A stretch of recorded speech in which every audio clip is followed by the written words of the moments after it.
सुप्रभातम दोस्तों। आज मैं आपसे 14 मई के करंट अफेयर के बारे में चर्चा करने वाला हूँ। वीडियो पूरा देखें और मेरे जितने छात्र हैं वो तो वीडियो पूरा देखें। फ़ायदा होगा। आपका जो जीएस है, स्टैटिक जीके भी और करंट जीके भी स्थायी बना रहेगा। वीडियो लास्ट में अगर अच्छा लगे तो लाइक और शेयर ज़रूर कर दिया करिए। और इससे पहले वाली वीडियो अगर आपने नहीं देखी तो बिल्कुल आग्रह है वो भी पहले वाली भी देख लीजिए। केवल देखना है, नोट ना करें तो कोई दिक्कत नहीं, केवल देख लीजिए। इससे क्या रहेगा, आपको जानकारियाँ पता रहेंगी। तो चलिए शुरू करता हूँ। सबसे पहले मैं आपसे नाइट फ्रैंक द्वारा PGCI 2021 में शेंजन टॉप पर रहा। तो भाई एक क्वेश्चन आया है कि नाइट फ्रैंक द्वारा जारी PGCI रैंकिंग 2021 में शेंजन शहर टॉप पर रहा। पहले तो ये जान लीजिए कि ये PGCI है क्या। Permeable global city index. Permeable global city index, इस इंडेक्स के अंतर्गत ये बताया गया है कि कोरोना काल के दौरान किस शहर की सबसे ज़्यादा कीमत बढ़ी है, वैल्यू बढ़ी है, महंगाई बढ़ी है। तो इस मामले में चीन का शेंजन शहर सबसे आगे चल रहा है। चीन का कौन सा शहर? शेंजन शहर सबसे आगे है। सेकंड स्थान पर संघाई है, चाइना का ही शहर है। और अगर हम भारत की चर्चा करें तो भारत में जो दिल्ली है वो 32वें स्थान पर है। भारत में जो दिल्ली है वो 32वें स्थान पर है इस रैंकिंग में, याद रखना। अगर मैं आपसे ऑफिशियली पूछूं कि देश दुनिया का सबसे महंगा शहर कौन सा है तो आपको बताना है कि देश दुनिया का सबसे महंगा शहर है हांगकांग। और अगर मैं कहूँ भारत का सबसे महंगा शहर कौन सा है तो आपको बताना है मुंबई का खान मार्केट। इस प्रकार आप बता सकते हो। ठीक, चलिए अब मैं कुछ चीज़ें और आपको बताने वाला हूँ कि जो शेंजन शहर दिल्ली का है वो संघाई के बगल से एक छोटा सा शहर है। और संघाई में 838 मीटर ऊंची प्रतिमा भी बन चुकी है, ये भी याद रखना आप। ये 838 मीटर ऊंची बिल्डिंग बन चुकी है जिसने बुर्ज खलीफा 828 मीटर को पीछे कर दिया है। इसके अलावा क्या आप जानते हो कि संघाई के अंतर्गत संघाई चाइना का सबसे बड़ा शहर है और चाइना के जो राष्ट्रपति हैं शी जिनपिंग है, प्रधानमंत्री ली केकियांग है, पार्टी कम्युनिस्ट पार्टी है। इसके अलावा अगर मैं आपसे और क्वेश्चन कहूँ चाइना से तो आप जानते हो चाइना और भारत के बीच मैकमोहन रेखा है, ये याद रखना। और चाइना 14 देशों से घिरा हुआ है और the largest country of the world by the population में सबसे बड़ा कंट्री है। और तांग वंश ने यहाँ शुरू करा था प्रतियोगी परीक्षाएं, ये याद रखना। करेंसी नोट सबसे पहले चाइना में शुरू हुए, प्रतियोगी परीक्षाएं सबसे पहले चाइना में शुरू हुई। और जो मुद्रा और जो टंकड़ मशीन है वो भी चाइना में ही सबसे पहले शुरू हुई थी। ये सारे क्वेश्चन आ जाते एग्जाम में। अगला क्वेश्चन, पहली ब्रिक्स EWG की बैठक दिल्ली में होगी। हालांकि ये बैठक रियल नहीं होगी, ये बैठक वर्चुअल होगी। वर्चुअल बैठक मतलब अवास्तविक बैठक, मोबाइल के द्वारा कॉन्फ्रेंस करके ये बैठक होगी। कोरोना महामारी है तो ये चीज़ आपको याद रखना। ब्रिक्स EWG मतलब होता है एम्प्लॉयमेंट वर्किंग ग्रुप। तो एम्प्लॉयमेंट वर्किंग ग्रुप की बैठक हो रही ब्रिक्स देशों की। ब्रिक्स मतलब ब्राजील, रसिया, इंडिया, चाइना और साउथ अफ्रीका, ये जरूर आप याद रखना, साउथ अफ्रीका। इस प्रकार से ब्रिक्स बनता है। आपको पता है ब्रिक्स की स्थापना 2006 में हुई थी। और जब 2010 की घटना जरूर याद रखना, 2010 जब 6 में ये बना था तो मात्र ब्रिक हुआ करता था। 2010 में इसमें साउथ अफ्रीका जुड़ जाता है तो ये बन जाता है विक्स। इस प्रकार से आप याद रखना। एम्प्लॉयमेंट यानी रोजगार से जुड़ी योजना है। इससे क्या होगा, विदेशों में जो रोजगार होने वाला है और विदेश और भारत में जो बेरोजगार हैं उनको रोजगार देने की बहुत अच्छी योजना है। भारत में एक बहुत बड़ी रोजगार योजना है मनरेगा, महात्मा गांधी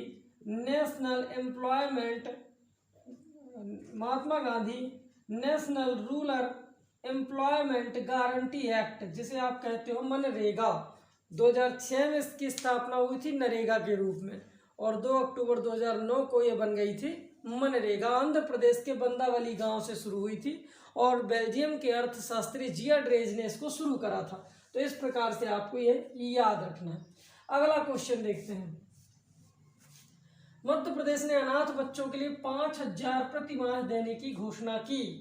तो ये अच्छा है कि जो कोविड-19 से मध्य प्रदेश में जिनके माता पिता बच्चों के कोविड-19 से निधन हो गया है, उनको 5,000 रुपये देने की योजना है। किसकी?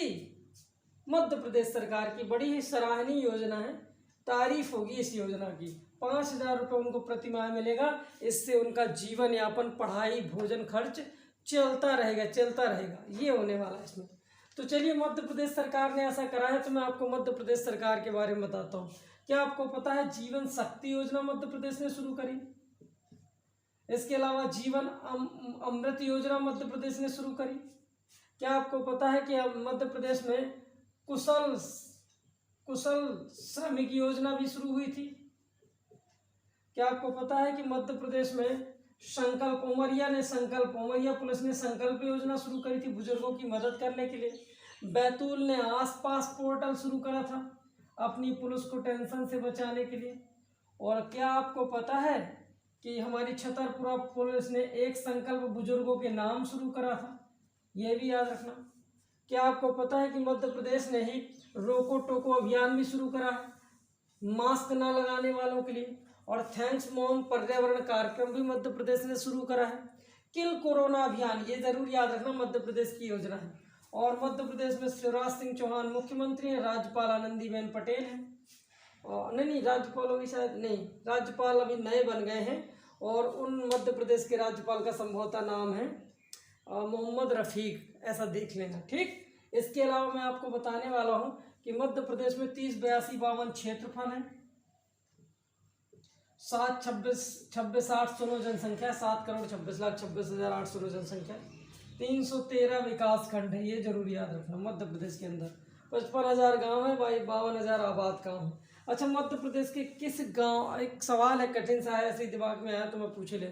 मध्य प्रदेश के किस गांव में सबसे पहले ग्राम न्यायालय शुरू करा गया था? ये क्वेश्चन मैं आपको बताऊंगा कमेंट बॉक्स पर, या कल बता दूंगा, ये आपको लिखकर दिखाना है। मध्य प्रदेश के किस गांव में सबसे पहले ग्राम न्यायालय शुरू किया गया था, याद रखना। चलिए, किस जिला, किस गाँव, जिला और गाँव दोनों लिख देना वहाँ का, कि ग्राम न्यायालय शुरू करा गया था। कमेंट बॉक्स पर आंसर दीजिए। आगे बढ़ते हैं। और मध्य प्रदेश के बारे में क्या जानते हो आप? भोपाल यहाँ की राजधानी है। यहाँ का मिनी बॉम्बे इंदौर कहलाता है। और 4 बड़े महानगर हैं, इंदौर, ग्वालियर, जबलपुर, भोपाल। और जबलपुर आपको पता होगा नर्मदा के तट पर है। ग्वालियर आपको पता है चंबल के तट पर है। और रीवा आपको पता है बिछिया के तट पर है। और भोपाल आपको पता है कोलार के तट पर है। इंदौर आपको पता है खान नदी के तट पर है। इस प्रकार ये हमारे बड़े बड़े शहर जरूर याद रखना किस नदी के तट पर कौन है। आगे बढ़ते हैं। नेपाल में माउंट पमोरी को फतह किया बलजीत कौर ने। तो नेपाल में जो माउंट पमोरी है, वहाँ की यह तीसरी या चौथी चोटी है वहाँ की सबसे ऊंची। तो माउंट पमोरी को फतह किया बलजीत कौर ने। आप जानते हो इसकी ऊंचाई कितनी है? 7161 मीटर ऊंची चोटी है, जिसको बलजीत कौर ने फतह कर लिया है, याद रखना। और वैसे भी आप जानते हो कि माउंट एवरेस्ट में सबसे ऊंची चोटी तो आपको पता ही होगा, माउंट एवरेस्ट है। इसकी ऊंचाई जो है 8848 मीटर है। कितनी है इसकी ऊंचाई? इसकी ऊंचाई 8848 मीटर है। इस प्रकार आप याद रखना। इसके अलावा अगर मैं आपसे कहना चाहूँ कि माउंट एवरेस्ट को अभी 25वीं बार फतह किया है बिना ऑक्सीजन के कामी रीटा शेरपा ने, तो ये भी आपको याद रखना है, कामी रीटा शेरपा। ये मैं कल भी क्वेश्चन आपको बताया था। आपको पता है 82% से ज़्यादा हिंदू रहते हैं, इसीलिए हिंदू राष्ट्र भी घोषित हो चुका है आपका ये नेपाल। और इसके अलावा मैं नेपाल के बारे में बता दूं, ने नाम के ऋषि ने पाल नाम की गुफा में तप किया था, तब नाम पड़ा। और नेपाल में गोरखा और शेरपा लोग रहते हैं, ये जरूर याद रखना। गोरखा जो होते हैं सैन्य क्षमता में मजबूत होते हैं, शेरपा जो होते हैं पहाड़ों पर चढ़ने में मजबूत होते हैं, ठीक है। जैसे अप्पा शेरपा और कामीरीटा शेरपा, ये सब पहाड़ों में चढ़ने वाले होते हैं। सार्क का मुख्यालय भी काठमांडू में, south Asian association for the regional corporation. तो सार्क का हेडक्वार्टर भी आपको नेपाल में ही मिलेगा। और हमारे बिहार में एक नेशनल पार्क है, वाल्मीकि नेशनल पार्क। उस वाल्मीकि नेशनल पार्क को वहाँ कहा जाता है चितवन। तो इस प्रकार आप याद रख सकते हो, ठीक। चलिए आगे बढ़ते हैं। 18+ के सभी को गोवा में आइवरमेक्टिन दवा लगाई जाएगी। तो देखिए, गोवा सरकार ने कहा है कि 18+ से जितने भी लोग हमारे यहाँ हैं गोवा में, तो उनको आइवरमेक्टिन नाम की दवा दी जाएगी। ये कोई कोरोना की दवा नहीं है, लेकिन ये ऐसा आंकड़ा है कि विदेशों में जिसने ये दवा आइवरमेक्टिन ली है उसको या तो कोरोना हुआ नहीं है, या अगर कोरोना है भी तो ठीक हो रहा है। तो ये आइवरमेक्टिन कोरोना से लड़ने में क्षमता देने वाली दवा है, इसको देना शुरू किया है गोवा सरकार ने, याद रखना। इसके अलावा ये दवा जो है 12 मिलीग्राम की है, ये जरूर याद रखना।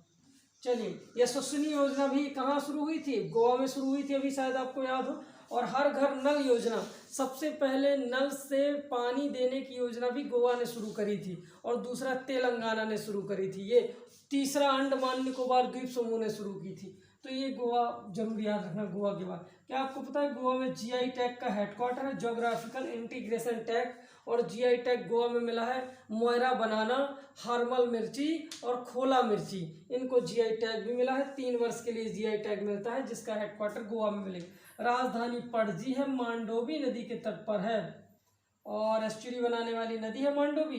इसके अलावा मुख्यमंत्री प्रमोद सावंत हैं, और राज्यपाल यहाँ के आपको पता ही होगा भगत सिंह कोश्यारी हैं, जो वास्तव में महाराष्ट्र के हैं, कामकाज देख रहे हैं। इसके अलावा आपने Kotegaon wild life sanctuary, Mahadev wild life sanctuary सुना होगा, और इसके अलावा आपने मावलिंग नेशनल पार्क, सफ़ेद चूहों के लिए महावीर नाम पड़ गया है, और Salim Ali bird life sanctuary सुना होगा। Salim Ali is the greatest ornithologist of India, और Goa is the smallest state of India by the area wise. 2 जिले हैं गोवा में मात्र, ये जरूर आप याद रखना। सबसे छोटा राज्य है गोवा। इसके अलावा आपने शायद सुना हो 19 दिसंबर को गोवा लिबरेशन डे मनाया जाता है, चूँकि 19 दिसंबर 1961 को गोवा पुर्तगालियों से आज़ाद हुआ था। 18 जून को गोवा क्रांति दिवस मनाया जाता है, और 30 मई को मनाया जाता है गोवा स्थापना दिवस। 30 मई 1987 को गोवा 25वां राज्य बना था। ये सब चीज़ें आपको गोवा से याद रखना है। क्लियर? चलिए, सबसे ज़्यादा शहरी प्रस्तुत आबादी भी आपको गोवा में ही मिलेगी। ढकनी, मांडा, झकोरा, खोल, ये सारे डांस भी आपको गोवा में ही मिलेंगे, और गोवा में। चलिए आगे बढ़ते हैं। सीबीआई के पूर्व निदेशक राघव तमन का निधन हो गया है। तो सीबीआई के पूर्व निदेशक राघव तमन का निधन हो गया है। तो याद रखना, ये वही व्यक्ति हैं जिन्होंने राजीव गांधी के हत्याकांड पर सबसे ज़्यादा पुस्तकें रची थी। तो राजीव गांधी हत्याकांड पर इन्होंने पुस्तकें रची थी, ये इसलिए चर्चा में आए थे, और इनकी पुस्तकें काफ़ी चर्चित भी हुई थी। तो CBI, central bureau of investigation के पूर्व निदेशक राघव तमन, जिन्होंने राजीव गांधी हत्याकांड पर ढेर सारी पुस्तकें लिखी, उनका हो गया है निधन। राजीव गांधी हत्याकांड के लिए आपको पता है शायद जैन आयोग बैठा था, इंदिरा गांधी हत्याकांड के लिए कोठारी आयोग बैठा था, और ये बाबरी मस्जिद हत्याकांड के लिए कौन सा आयोग बैठा था? बहुत कठिन सवाल है, मैं आपसे पूछता हूँ। देखो, जैन आयोग तो राजीव गांधी के लिए बैठा था, कोठारी आयोग जो बैठा था इंदिरा गांधी के लिए बैठा था, और जो 1991-92 में मुंबई हमले हुए थे, दंगे हुए थे, उसके लिए श्री कृष्ण आयोग बैठा था। और एक आयोग आपको बताना है कि जो बाबरी कांड हुआ भी, मस्जिद मंदिर का विवाद जिसमें मंदिर निर्मित हो रहा है, तो इसके लिए कौन सा आयोग जांच के लिए बैठा था, ये आपको बताना है कि बाबरी कांड में कौन सा आयोग बैठा। तो ये याद रखना। सीबीआई भारत की गुप्तचर एजेंसी, हालांकि इसका एक और नुकसान भी है, इसे नख दंत विहीन शेर भी कहा जाता है, क्योंकि यह अपनी रिपोर्ट केंद्र को देती है। अतः केंद्र सरकार तय करती करना क्या है, केंद्र सरकार के द्वारा ही चलाई जाती है, इसलिए केंद्र सरकार के खिलाफ कुछ नहीं कर सकती है, इसीलिए इसे नख दंत विहीन शेर भी कहते हैं। एक और होती है research and analysis bureau, intelligent bureau, और सीआईडी, क्राइम इन्वेस्टिगेशन डिपार्टमेंट, ये भी कुछ गुप्तचर एजेंसियां हैं जिनके बारे में याद रखना, रॉ, आईबी और सीआईडी। इस प्रकार से आपको याद रखना है। क्लियर? अच्छा, बर्गोहाइन का भी अभी हाल ही में निधन हुआ है, इनका भी नाम याद रखना। बर्गोहाइन का भी निधन हो गया है। अच्छा, बर्गोहाइन कौन थे? ये नॉर्दर्न ईस्ट इंडिया के बहुत बड़े पत्रकार थे बर्गोहाइन, तो इनका भी अभी हाल ही में निधन हो गया है। चलिए आगे बढ़ते हैं। एलॉन मस्क ने खुद को एस्पर्गर सिंड्रोम से पीड़ित बताया। तो एलॉन मस्क ने अपने आप को खुद को एस्पर्गर सिंड्रोम से पीड़ित बताया है। क्या है ये एस्पर्गर सिंड्रोम? ये एक ऐसी बीमारी होती है जिस बीमारी में लोग अकेला रहना चाहता है, किसी से मिलना नहीं चाहता है। एलॉन अकेले में ही अच्छा लगने लगता है और अपने को क्वारंटाइन कर लेता है, अंदर रख लेता है। ये है एस्पर्गर सिंड्रोम। एलॉन मस्क ने ऐसा कहा कि मैं इस बीमारी से ग्रसित होता जा रहा हूँ। अभी आपने सुना होगा शायद फिनलैंड की एक बच्ची थी ग्रेटा थनबर्ग, जिसने शुरू करा था पर्यावरण को बचाने के लिए फ्राइडे फॉर फ्यूचर अभियान, वो भी अपने आप को इसी रोग से ग्रसित बता रही हैं, एस्पर्गर सिंड्रोम, जिसमें व्यक्ति अपने आप को अकेला रखना चाहता है, किसी से मिलना नहीं चाहता, बीमार हो जाता है। एलॉन मस्क की कंपनी का नाम टेस्ला है, ये शायद आपने सुना होगा। और एलॉन मस्क की एक और कंपनी स्पेस एक्स, जो अंतरिक्ष में बहुत तेजी से काम कर रही है, स्पेस एक्स, ये तो आपको पता ही होगा। और यही अभी अंतरिक्ष में मानव भेजने के लिए भी अमेजोन को पीछे कर रही है, टेस्ला और स्पेस एक्स, याद रखना। और इसके अलावा अगर मैं आपसे पूछूं कि अंतरिक्ष में मानव भेजने के लिए हमारे यहाँ एक, आपने सुना होगा शायद, इसरो की एक ब्रांच है अंतरिक्ष, ये सैटेलाइट बेचने का काम करती है, ये जरूर याद रखना। इसरो की एक ऐसी ब्रांच जो अब सैटेलाइट बेच रही है, अंतरिक्ष।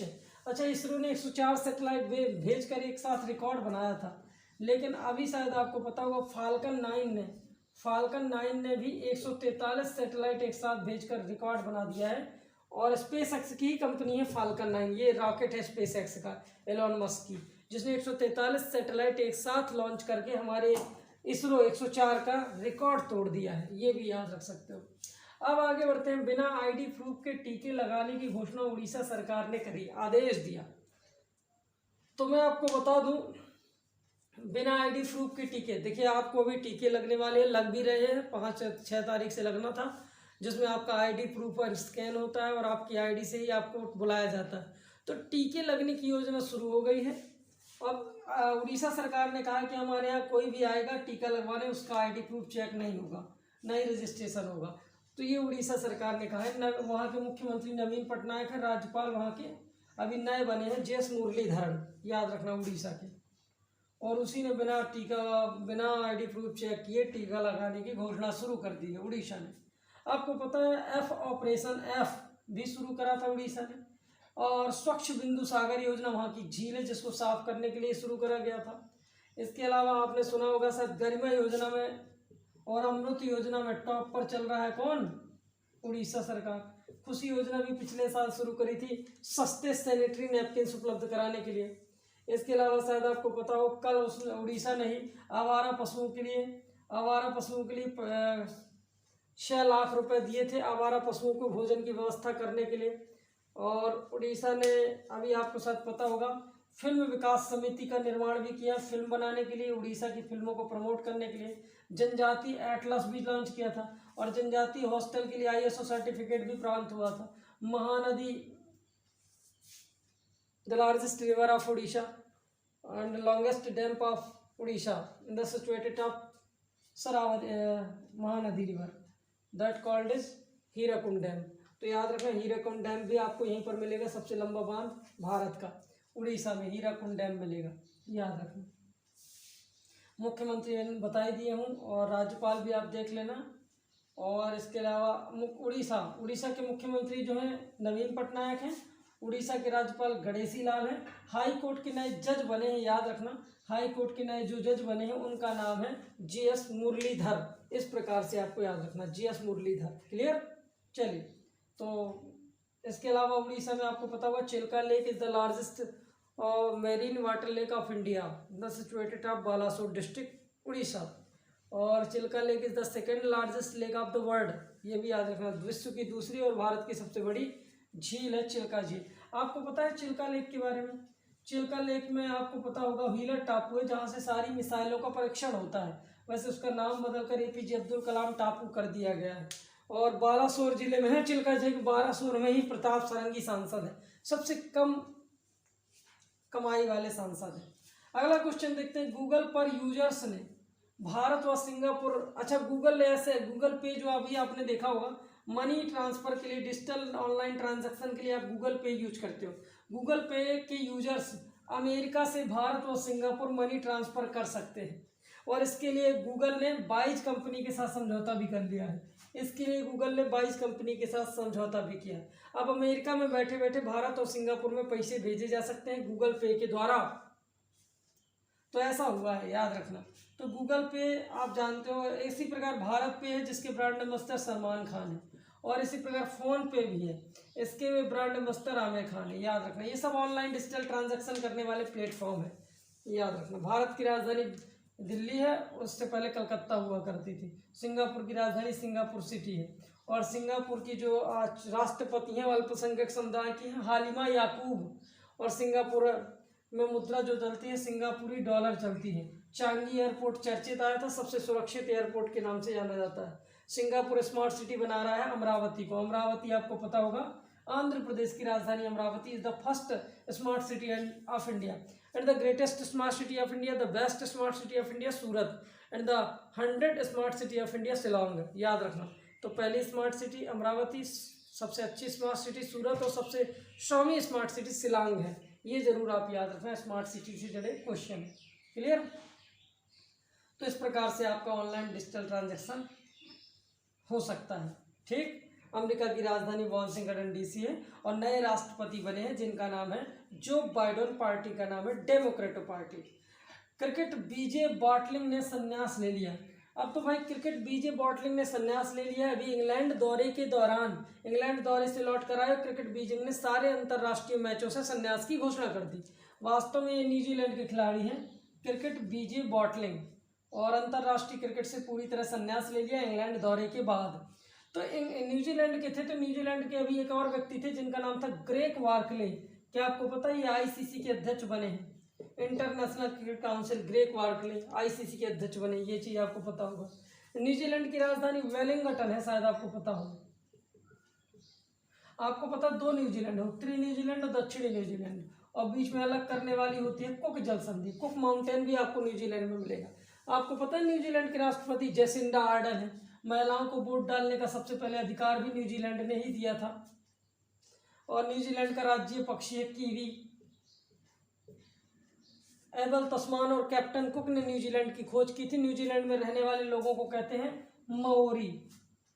इसे दक्षिण का ब्रिटेन भी कहते हैं। न्यूजीलैंड को क्या कहते हैं? दक्षिण का ब्रिटेन भी कहते हैं। तो दोस्तों इस प्रकार हमारे 10 क्वेश्चन हो गए हैं। आशा है आपको अच्छे लगे होंगे और रोज पढ़ना है। अगर नहीं पढ़ेंगे ना तो बड़ी दिक्कत होगी, आप सब भूल जाएंगे, समाप्त हो जाएंगे। ठीक है, ये आपके हित की बात है कि आप रोज देखोगे तो थोड़ा आपका जीएस बना रहेगा, क्योंकि आपके पास ऑप्शन नहीं कि बैठ के कोई और काम करना है। तो इसलिए इसको आपको लॉकडाउन में आधा घंटा देकर इसको पढ़ना है, रोज नोट भी कर लिया करो। तो मिलते हैं आपसे कल 15 मई के करंट अफेयर के साथ। नमस्कार।